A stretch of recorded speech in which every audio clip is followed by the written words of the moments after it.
जादुई चिराग। बहुत पहले चंदा नगर में चिन्ना और मुन्ना नाम के दो बच्चे रहते थे। दोनों साथ साथ स्कूल जाते थे और साथ साथ खेलते थे। चिन्ना जरा शांत स्वभाव का था, लेकिन मुन्ना बातूनी था। हमेशा कुछ ना कुछ बोलता रहता था, सामने वाले को बोलने का मौका ही नहीं देता था। एक दिन जब दोनों स्कूल से लौट रहे थे तो रास्ते में एक सोने का चिराग दिखाई दिया। चिन्ना ने पास जाकर उसे अपने हाथों में उठाया। चिन्ना, अरे ये कोई जादुई चिराग दिखता है, जैसे कहानी में है। सुना है इसमें एक जिन रहता है, इसको रगड़ने पर बाहर आकर इच्छाओं को पूरा कर देता है। हाँ हाँ, पर वह चिराग मेरा है, पहले मैंने इसे देखा है। कहते हुए उसने चिराग को छीनना शुरू किया। चिन्ना, ये अन्याय है, मैंने ही इसे पहले देखा था। कहते हुए उसे जोर से पकड़ा। दोनों के इस खींचातानी में चिराग के अंदर का जिन बाहर निकला।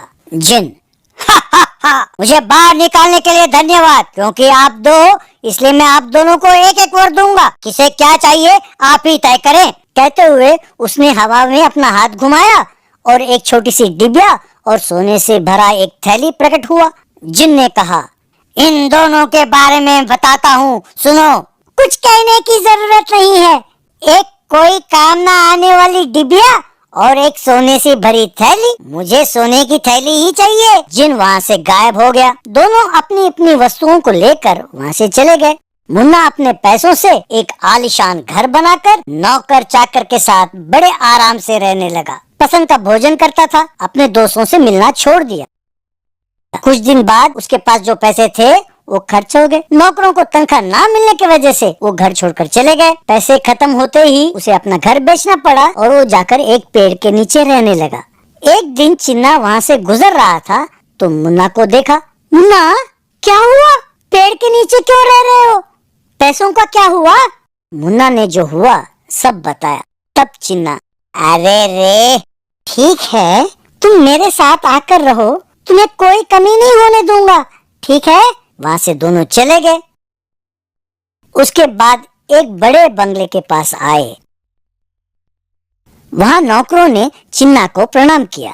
चिन्ना, क्या ये तेरा घर है? बहुत बढ़िया है। उस दिन लालच में आकर मैंने सोने की थैली ले लिया था, पर तुमने तो डिब्बा लिया। पर क्या था उस डिब्बे में? मैंने उस दिन जब डिब्बा खोला तो उसमें एक कागज था।